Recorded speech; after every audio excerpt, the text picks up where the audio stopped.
యేసయ్య నామమే పరిమళ తైలము, నాలో నివసించే సువాసనగా నన్ను మార్చి, నన్నెంతగానో ప్రేమించి విజయోత్సవాలతో ఊరేగింపజేసనే.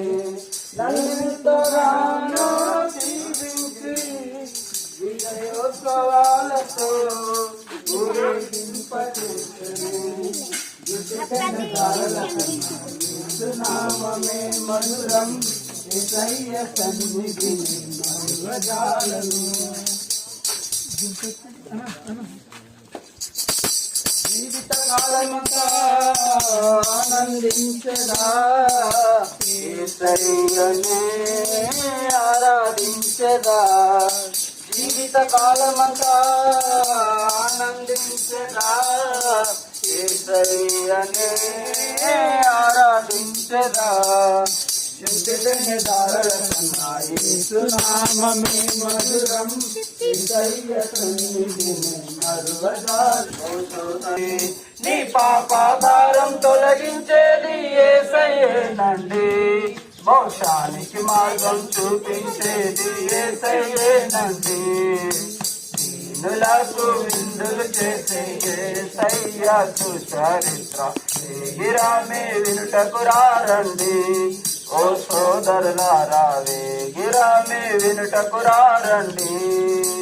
రండి వచ్చి చూడండి, యేసయ్య చేసే కార్యములు చూడండి.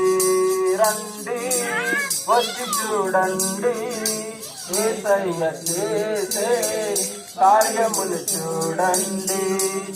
నీ వ్యాధి బాధలు తొలగించేది యేసయ్యేనండి, శాంతి సుఖములు కలిగించేది యేసయ్యేనండి.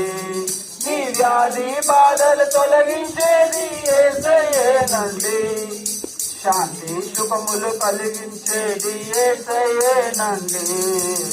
దీనులకు విందులు చేసే యేసయ్య సుచరిత్ర వేగిరామే వినుటకు రండి.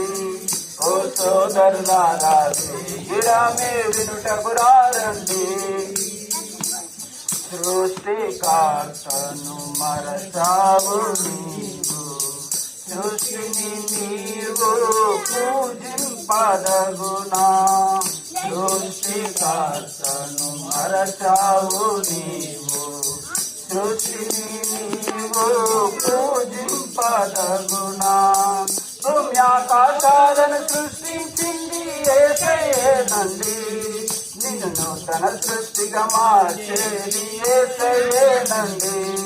భూమ్యాకాశాలను సృష్టించింది యేసయ్యేనండి, నిన్ను నూతన సృష్టిగా మార్చేది యేసయ్యేనండి.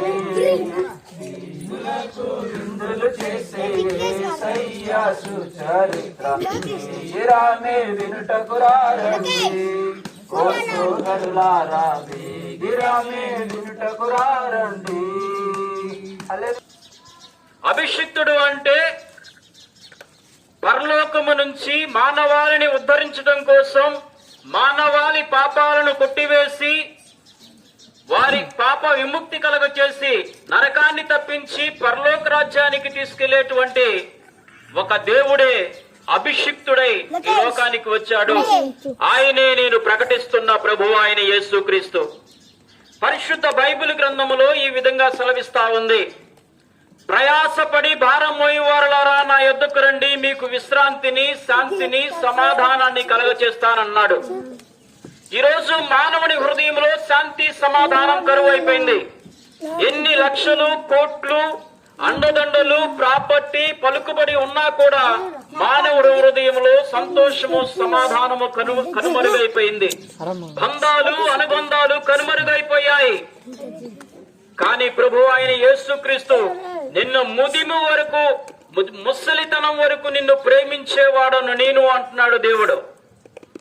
కాబట్టి ప్రయాసం దేనికోసం ప్రయాసపడుతున్నాడు మానవుడు?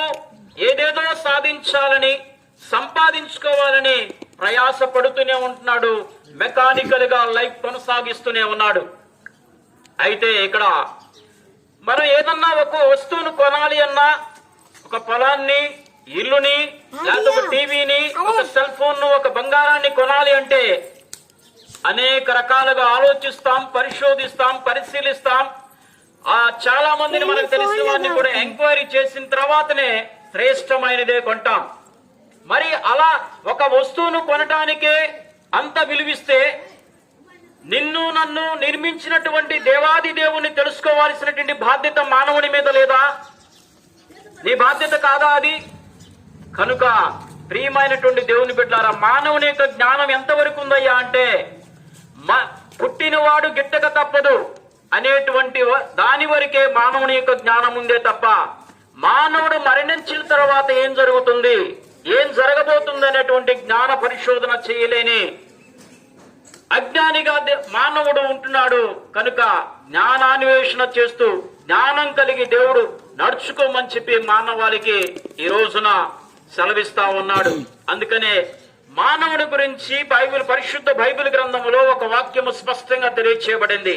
ఓ మానవుడా, నీ జీవం ఏపాటిది? ఇంతలో కనిపించి అంతలో మాయమయ్యే ఆవిరి వంటిది కాదా?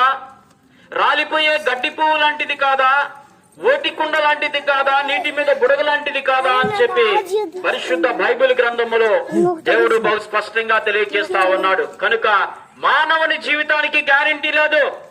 ఏ క్షణం ఏం జరుగుతుందో చెప్పలేం ప్రియమైనటువంటి దేవుని బిడ్డలారా. కనుక ప్రయాసపడుతున్నాడు మానవుడు. దేనికోసమో ప్రయాసపడుతున్నాడు. నిన్ను నన్ను కలగ చేసినటువంటి దేవుని కోసం ఎందుకు పరిగెత్తలేకపోతున్నాం? ఎందుకు ఆయన కనుగొనలేకపోతున్నాం?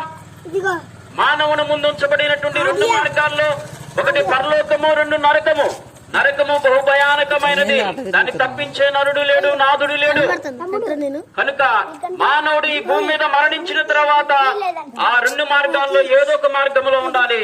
అయితే పరలోకంలోనైనా ఉండాలి, లేదా నరకంలోనైనా ఉండాలి. నరక ద్వారం.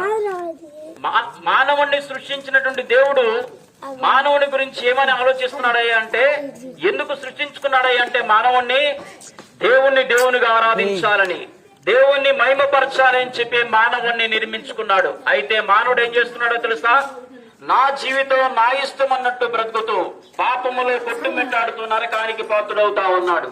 ఆ నరకానికి పాత్రుడవుతున్నటువంటి మానవుని రక్షించడానికి 2026 సంవత్సరాల క్రితం దేవాది దేవుడు ఆ సకల చరాచర సృష్టిని కలగ చేసినటువంటి ఆ నీతి సూర్యుడు ఈ లోకానికి మానవావతారిగా నరరూపిగా ఆ దేవాది దేవుడే క్రీస్తు నామాన్ని ధరించి లోకానికి వచ్చాడు. ఆయనే నేను ప్రకటిస్తున్న ప్రభు, ఆయన యేసు క్రీస్తు. పాపములో జీవించే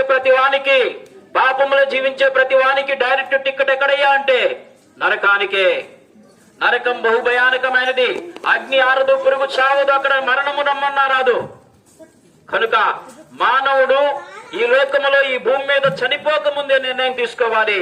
నేను పరలోకము రాజ్యంలో ఉండాలా లేదా నరకంలో ఉండాలా? నరకములో ఉండాలి అనుకుంటే నీ జీవితం నీ ఇష్టం అన్నట్టు బ్రతుకు.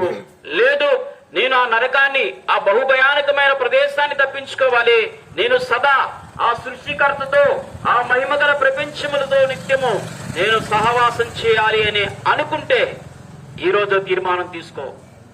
యేసుక్రీస్తుని నమ్ముకున్న ప్రతి బిడ్డ కూడా పరలోక రాజ్యంలో ఉంటాడు అని చెప్పి బైబిల్ బహు స్పష్టంగా తెలియజేస్తా ఉంది. అందుకని యోహాను సువార్త 14వ అధ్యాయం 6వ వచనంలో దేవుడు ఈ విధంగా సెలవిస్తా ఉన్నాడు, నేనే మార్గమును సత్యమును జీవమునై ఉన్నాను, నా ద్వారా తప్ప ఎవరును పరలోక రాజ్యానికి రాలేరు అని. ఇది వాస్తవం ప్రియమైనటువంటి దేవుని బిడ్డలారా. నేనే మార్గం అని చెప్పిన దేవుడు, నేనే సత్యం అని చెప్పిన దేవుడు, నేనే జీవం అని చెప్పినటువంటి దేవుడు ప్రభు, ఆయన యేసుక్రీస్తు. కనుక నీకు పరలోకం కావాలా నరకం కావాలా? నీది నిర్ణయము, నీది ఆలోచన. నీకు జ్ఞానం ఇచ్చాడు, మంచేదో చెడేదో తెలుసుకునే జ్ఞానం ప్రతి మానవునికి ఇచ్చాడు, ఆ స్వేచ్ఛ మానవునికి ఇచ్చాడు. కనుక పాపములో జీవించే ప్రతి మనిషికి కూడా నరక ద్వారాలు వెయిట్ చేస్తా ఉన్నాయి. కనుక దేవుని బిడ్డలారా, ప్రియమైనటువంటి సహోదరి సహోదరులారా, ఏదో వచ్చారు చెప్పారు అయిపోయింది కాదు, కానీ సత్యాన్వేషణ చేయండి, జ్ఞానాన్వేషణ చెయ్యండి. నిజ దేవుడు ఎవరు? మరణాన్ని తప్పించే దేవుడు ఎవరు? ఆ నరకాన్ని తప్పించేటువంటి దేవుడు ఎవరు అని చెప్పి అన్వేషణ చేయాల్సినటువంటి బాధ్యత, ఆ రెస్పాన్సిబిలిటీ ప్రతి ఒక్క మనిషి మీద ఉంది ప్రియమైనటువంటి దేవుని బిడ్డలారా. అలాగే ఇంకొక విషయం, చీకటి వెలుగు ఎలాగున్నాయో, అలాగే అవినీతి నీతి ఎలాగున్నాయో, దేవుడు, దెయ్యం అనేవి కూడా ఉన్నాయి. కనుక ఆ దెయ్యపు రాజ్యాన్ని, ఆ నరకాన్ని తప్పించుకోవాలంటే ప్రభు ఆయన యేసుక్రీస్తు ఒక్కడే మార్గమై ఉన్నాడు. ఆ మార్గమైనటువంటి యేసుని ఎందుకు అంగీకరించకూడదు? మన హృదయంలో ఉన్నటువంటి పాపాన్ని ఎందుకు తీసివేసుకోకూడదు? ఆ పాపాన్ని తీసివేయడానికే దేవుడు వచ్చాడు. ఎందుకు నీ హృదయంలో యేసుక్రీస్తుకు స్థానం ఇవ్వకూడదు? ఆయన ఎందుకు నీ హృదయంలో ఆహ్వానించకూడదు? అందుకనే మానవాళికి ఇస్తున్న అమూల్యమైనటువంటి సందేశం ఏంటయ్యా అంటే, మానవుడా, నీ యొక్క అమూల్యమైనటువంటి మణిమాణిక్యాలు, బంగారము, మేడముద్దలు, నీ జ్ఞానము నాకు అవసరం లేదు. నీవు నీ యొక్క హృదయాన్ని నాకు ఇచ్చినట్లయితే నీ హృదయంలోకి వచ్చి నీ నివాసం చేసి చెడిపోయిన ఈ హృదయాన్ని బాగు చేసి స్వస్థపరిచి పవిత్రపరిచి ఆ నరకాన్ని తప్పించి పరలోక రాజ్యాన్ని ఇస్తాను అని చెప్పి పిలిపిస్తా ఉన్నాడు. ఇదే ప్రపంచ మానవాళికి ప్రభువు ఆయన యేసుక్రీస్తు ఇస్తున్నటువంటి అమూల్యమైన సందేశము. కనుక ఈ మాటలు వింటున్నటువంటి ప్రియ సోదరి సోదరుడా, నీ వినొచ్చు, గతంలో ఎన్నో మాటలు వినొచ్చు, కానీ ఒక్కసారి ఆలోచన చేయి, ఒక్కసారి సత్యాన్వేషణ చేయి. ఎవరు నన్ను నరకాన్ని తప్పించి పరలోక రాజ్యానికి తీసుకెళ్లేది? క్రైస్తవ్యం ఒక మతం కాదు. క్రైస్తవ్యం అనేది ఒక మతం కాదు. ప్రియ తల్లి, చెల్లి, అక్క, తమ్ముడా, ఒక్కసారి గమనించు. క్రైస్తవ్యం అనేది ఒక మతం కాదు, ఒక సత్య మార్గం. నరకాన్ని తప్పించి పరలోక రాజ్యానికి తీసుకెళ్లే ఒక సత్య మార్గం. అవినీతిలో నడిచే వారికి నీతి మార్గం బోధించేటువంటి సత్య మార్గం. చీకటిలో ఉన్న వారికి వెలుగును కలగజేసే మార్గము క్రైస్తవ్యం. కనుక ప్రియమైనటువంటి దేవుని బిడ్డలారా, ఆలోచించండి, జ్ఞానాన్వేషణ చేయండి. క్రైస్తవ్యం ఒక మతం కాదు. క్రైస్తవ్యం నిన్ను మంచి మార్గములో, సన్మార్గములో, సత్య మార్గములో, నీతి మార్గములో నడిపించేటువంటి ఏకైక మార్గం. కనుక జ్ఞానాన్వేషణ చేయమని కోరుతూ ఈ వాక్యము, ఈ మాటలు విన్నటువంటి మీ అందరికీ కూడా హృదయపూర్వకమైన ధన్యవాదాలు తెలియజేస్తూ, ఘనత, స్తుతి, మహిమ, ఘనత, ప్రభావాలు ప్రభు ఆయన యేసుక్రీస్తు వారికి చెల్లునుగాక. ఆమేన్. Praise the Lord, praise the Lord. ప్రార్థన చేసుకుందాం. ప్రియమైనటువంటి దేవుని బిడ్డలారా, మీ అనుమతి ఇస్తే, మీకు ఇష్టమైతే మీరున్న చోటే కళ్ళు మూసుకోండి. ఏ రోగముతో, ఏ బాధతో, ఏ సమస్యతో, చెప్పుకోలేని సమస్యలతో బాధపడుతూ ఉన్నా ఒక్కసారి ప్రభు అయిన యేసుక్రీస్తుకు చెప్పు. నీ పాప హృదయాన్ని దేవునికి అప్పగించు. నీ హృదయంలోకి వచ్చి ఆయన స్వస్థపరచడానికి సిద్ధంగా ఉన్నాడు. ఒక్కసారి తలలో ఉంచినట్లయితే ప్రార్థన చేసుకుందాం. ఒక్క నిమిషం. ప్రభువా, అయ్యా, ఇప్పుడు నీ వాక్యం విన్నానయ్యా. నీవు నిజమైన దేవుడు అని, రక్షకుడు అని తెలుసుకున్నాను ప్రభువా. ఇదిగో నా హృదయాన్ని నీ చేతిలో పెడుతున్నాను ప్రభా. నా హృదయంలోకి రండి, నివాసం చేయండి. నా పాప హృదయాన్ని తీసివేసి నన్ను పవిత్రపరిచి నరకాన్ని తప్పించి పరలోక రాజ్యానికి తీసుకెళ్లే దేవుడు అని నేను తెలుసుకున్నాను ప్రభా. అయ్యా, ఇప్పటి వరకు నేను చేసిన ప్రతి పాపాన్ని ఒప్పుకొని విడిచిపెడుతున్నానయ్యా. నన్ను క్షమించి ప్రభా, నీ బిడ్డగా స్వీకరించు అని చెప్పి ఒక్క మాట నీ హృదయంలో మనస్ఫూర్తిగా దేవుని ముందు పెట్టినట్లయితే దేవుడు తప్పకుండా నీ హృదయంలోకి వస్తాడు. కనుక విశ్వాసంతో ప్రార్థనలో మహాపరిశుద్ధుడ, మహాగరుడా, నీకు వందనాలయ్యా. తుచ్చుడును, అయోగ్యుడును, అజ్ఞానిని, మట్టి పురుగునైనా జ్ఞాపకం చేసుకుని నా నోటిని బోరగా వాడుకొని అమూల్యమైన, అద్భుతమైనటువంటి నీ పరలోక విశేషాలు, నీ జనన మరణ పునరుత్థానం గురించినటువంటి విషయాలు తెలియచేసేందుకు వందనాలు ప్రభా. 2026 సంవత్సరాల క్రితం ఈ లోకానికి ఎందుకు వచ్చావు, దాని వెనుక ఉన్న ఉద్దేశం ఏందో మాకు తెలియజేస్తావు ప్రభా. మానవుడు చనిపోయిన తర్వాత 2 మార్గాలు ఉన్నాయి. ఒకటి పరలోకము, 2 నరకము ఉన్నాయి. నరకాన్ని తప్పించుట ఎవరి వల్ల కాదు, నేనే ఉన్నవాడును అనవాడును, నేనే మార్గమును, సత్యమును, జీవమునై ఉన్నాను అని చెప్పినటువంటి నీ ద్వారానే సాధ్యమని తెలియజేస్తావు. కనుక ప్రభా, ఈ వాక్యం విన్నా, ఈ మాటలున్నా ప్రతి ఆత్మీయ సహోదరి సహోదరుల హృదయాల్లో కార్యం జరిగించేవాడవు నీవు నాయన. గొప్ప అద్భుతం జరిగించండి. మారు మనసు లేని వారికి మారు మనసు దయచేయండి. ఆశ్చర్యాలు జరిగించండి. స్వస్థత లేని వారికి స్వస్థత జరిగించమని ప్రార్థన చేస్తా ఉన్నాము నాయన. అయ్యా, ఈ బిడ్డను దీవించి ఆశీర్వదించమని ఈ వాక్యం ద్వారా వారి హృదయాల్లో కార్యం జరిగించి మారు మనసు కలగజేసి అయ్యా, వారు నిన్ను తెలుసుకునేటువంటి జ్ఞానం వారికి దయచేయమని ప్రార్థన చేస్తూ మమ్మల్ని అందరినీ మీ చేతులకు అప్పగించుకుంటూ నాథుడైన యేసుక్రీస్తు నామమున అడిగి వేడుకొనుచున్నాము తండ్రి. ఆమేన్, ఆమేన్. Praise the Lord. హల్లెలూయా. యేసయ్య నామమే బహు పూజనీయము, నాపై దృష్టి నిలిపి సంతృష్టిగా నన్ను నన్నెంతగానో దీవించి జీవజలపు ఊటలతో ఉజ్జీవింపజేసెను. నన్నెంతగానో దీవించి జీవజలపు ఊటలతో ఉజ్జీవింపజేసెను. జుటితేన దారల కన్నా యేసు నామమే మధురం యేసయ్య సన్నిధిని మరువజాలను ఉద్దేశింపజేసనే జుటితేన దారల కన్నా యేసు నామమే మధురం యేసయ్య సన్నిధిని మరువజాలను. అందరూ పాపం వల్ల నశించిపోతూ ఉన్నారు. మేము పాపం కాదు కదా, మా యొక్క స్థితిగతులు అన్ని మాకు తెలుసు కదా, మేము మంచివారమే కదా అని మనం అనుకుంటూ ఉంటాం. అయితే అది మన దృష్టికి, కానీ దేవుడి దృష్టికి ఎలా ఉంది అంటే మానవుని యొక్క జీవితం ఎలా కనిపిస్తుంది అంటే పాపంగా కనిపిస్తూ ఉంది. ఎందుకు అని అంటే దేవుడు చెప్తున్నాడు కదా, ఆజ్ఞ అతిక్రమమే పాపముగా భావిస్తూ ఉన్నారు. ఆజ్ఞ ఏమని ఇచ్చాడు అంటే దేవుడు ఒక ఆజ్ఞ మానవునికి ఇచ్చాడు. ఆ ఆజ్ఞను మానవుడు చేశాడంటే తప్పిపోయాడు, దాన్ని దాటివేశాడు, ఆ మాట వినకుండా ఉన్నాడు. కనుకనే అది దేవుడు మానవుడిని పాపగా చూస్తూ ఉన్నాడు. అంతేగాని మనకి వేరేది ఏదో చేసే కాదు. కానీ ఇక్కడ మానవుణ్ణి దేవుడు ఆ రీతిగా చూడటంలో పాపము చేశాడు అని చెప్పడంలో ఇదే మన మెయిన్ ఉద్దేశం. అయితే దేవుడు ఏమన్నా అంటే ఆ యొక్క ఆజ్ఞను నువ్వు మళ్ళా మీరకుండా ఆజ్ఞను చేస్తే నీ పాపము నుంచి విడుదల నేను చేస్తా అంటున్నాడు. కనుక ఆ పాపములకు వచ్చే జీతం ఏంటంటే మరణము. కనుక ఇట్టి మరణాన్ని తప్పించడానికి ఇక వేరే ఏ ఆధారము లేదు. మానవుని యొక్క మరణం ద్వారా వేరే బలి జరగాలి. ఆ బలి మనుషుల దగ్గర కావచ్చు, ఎగ్గుల దగ్గర కావచ్చు, ఇట్లా ఏది చూసినా కానీ దాని ద్వారా పాప పరిహారం అనేది పరిపూర్ణంగా దొరకలేదు. అందుకనే మానవునికి శాంతి కనిపించలేకపోతుంది.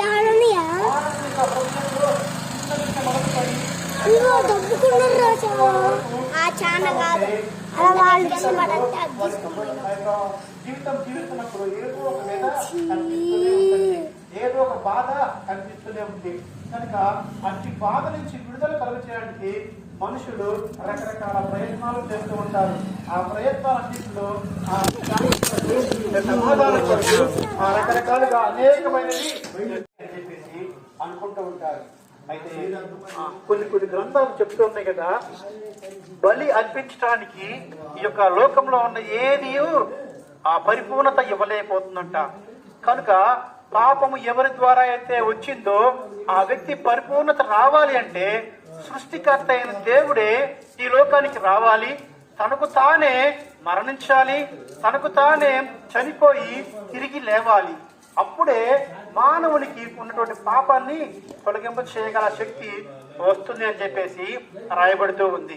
కనుక ఇట్లా ఈ లోకం మనం గమనిస్తూ ఉంటే ఎవరినూ ఆ విధంగా కనిపించలేదు. కనుక దేవాది దేవుడే, సృష్టికర్త అయిన దేవుడే మానవుని కొరకు, మానవునికి ఉన్నటువంటి పాపం తీసివేయడం కొరకు, మానవునికున్న మరణాన్ని తీసివేయడం కొరకు యేసు ప్రభువు ఈ లోకానికి 2026 సంవత్సరాల క్రితం ఈ లోకానికి వచ్చారు. ఆయన ఈ లోకానికి వచ్చి పరిశుద్ధంగా జీవించి తన జీవితం పరిశుద్ధంగా ఉంచి ఈ లోకానికి ప్రతి మానవాళి కొరకు తన రక్తాన్ని కలువరి శిలువలో కార్చి ప్రతి ఒక్క వ్యక్తిని తన ఎద్దుకు ఎవరైతే వస్తున్నారో వారందరినీ ఆ పాపము నుంచి విడుదల కలుగ చేసి పరిశుద్ధతలోకి నడిపించి ఆ దేవాతి దేవుడే ఆ మార్గమై ఉన్నాడు. కనుక ఆయనే పరలోక రాజ్యానికి మార్గము చూపించి ఉన్నాడు. కనుక ఆయన ఎద్దుకు వచ్చే వారిని పరలోక రాజ్యానికి తీసుకుని వెళ్తానని చెప్తున్నాడు. ఎలా తీసుకుని వెళ్తాడు? పరలోక రాజ్యంలో ఎవరుంటారంటే పరిశుద్ధులు మాత్రమే ఉండగలరు. కనుక మనం ఈ లోకంలో ఉన్నప్పుడు పాపంగా ఉన్న మనము యేసు ప్రభువు వస్తే ఆయనే దేవుడిగా మనం అనుభవైనది అంటే మనిషి వెలకట్టలేనంత గొప్ప విలువైన జీవితం ఈ జీవితం. కనుక ఇట్టి జీవితాన్ని ఆ నరకంలో పడివేయడం కంటే ఇట్టి జీవితం గొప్ప జీవితాన్ని మన లోకరాజ్యానికి నడిపించడం అనేది చాలా ఉత్తమమైనది, శ్రేష్టమైనది. కనుక ప్రియ దేవుని పిల్లలారా, మీ వద్దకు యేసు క్రీస్తు గురించినటువంటి రక్షణ వార్త వచ్చి ఉన్నది. ఇది మిక్కిలి అనుకూల సమయము, ఇదే రక్షణ దినము. నేడు అన్న సమయం ఉండగానే యేసు క్రీస్తుని తెలుసుకొని మనము మన ఇంటి వాడు రక్షింపబడితే దేవుడు చాలా సంతోషిస్తాడు. మీరు కూడా చాలా ఆనందంగా జీవించవచ్చు. కనుక పరలోక రాజ్యానికి మన కోసం వచ్చిన దేవుడిని మనం తెలుసుకొని ఆయన వెంబడిస్తే ఆయన నిన్ను నన్ను ఆయనతో పాటు యుగయుగాలు జీవించడానికి గొప్ప కృపను అనుగ్రహిస్తున్నాడు. పరిశుద్ధుడైన దేవుడే తన మహిమను విడిచిపెట్టి నీ కోసం నా కోసం వచ్చాడు. నీవు నేను నరకంలో నశించిపోకుండా ఉండాలని ఆయన మనల్ని ప్రేమించి ఈ లోకానికి వచ్చాడు. కనుక ఒకసారి ఆలోచన చేద్దాం. నీ కోసం నా కోసం మన జీవితాలు ఎలా ఉన్నాయో తెలుసు కూడా ఎవరు చనిపోవడానికి ఇష్టపడరు. కానీ దేవుడు నీ కోసం నా కోసం ఈ లోకానికి వచ్చి మన కోసం చనిపోయి తన రక్తం ఉండుటకు నీ ఉండుటకు ఈ జీవితం విలువైనది. నరులారా రండని సెలవైనది దేవుని సెలవైనది. సంపాదన కోసమే పుట్టలేదు నీవు, పోయేటప్పుడు ఏది పట్టుకొని పోవు. సంపాదన కోసమే పుట్టలేదు.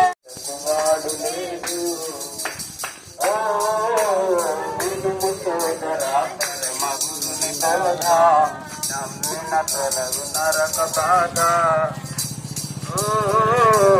వినుము సోదరా పరమ గురుని బోధ, నమ్మిన తొలగు నరక బాధ.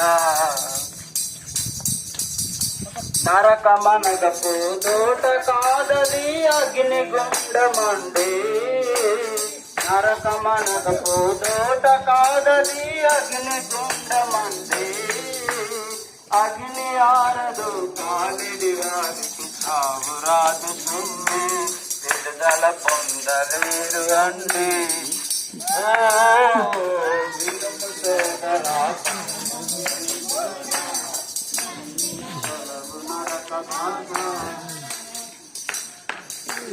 పాపము బాపను జగతిలో నాకధికారమున్నదనిను. పాపము బాపను జగతిలో నాకధికారమున్నదనిను. పాపాత్ముల పాపాలను బాపి కొత్త బుద్ధినిచ్చే, వారిని మంచి వారి వేసే. పాపాత్ముల పాపాలను బాపి కొత్త బుద్ధినిచ్చే, వారిని మంచి వారి చేసే. ఓ వినుము సోదరా పరమ గురుని బోధ, నమ్మిన తొలగు నరక బాధ. కులమత భేదములెందుకు మానవులెల్ల పాపులండి. ఎందుకు మానవులెల్ల పాపులండి. జగములోన ఎందెందు వెదకినా నీతి పరుడు లేడు, దేవుని వెదకువాడు లేడు. జగములోన ఎందెందు వెదకినా నీతి పరుడు లేడు, దేవుని వెదకువాడు లేడు. ఓ వినుము సోదరా పరమ గురుని బోధ, నమ్మిన తొలగు నరక బాధ. అమ్మలారవో అక్కలార, హై అమ్మలారవో అక్కల, ఈ వార్త వినరండే, యేసయ్యను నమ్ముకోండే. ఈ వార్త వినరండే, యేసయ్యను నమ్ముకోండే. మానవ జాతి పాపము కొరకు, మానవ జాతి పాపము కొరకు కన్నీరు విడుస్తుండే, ప్రభురమ్మని పిలుస్తుండే. కన్నీరు విడుస్తుండే, ప్రభురమ్మని పిలుస్తుండే. అమ్మలారవో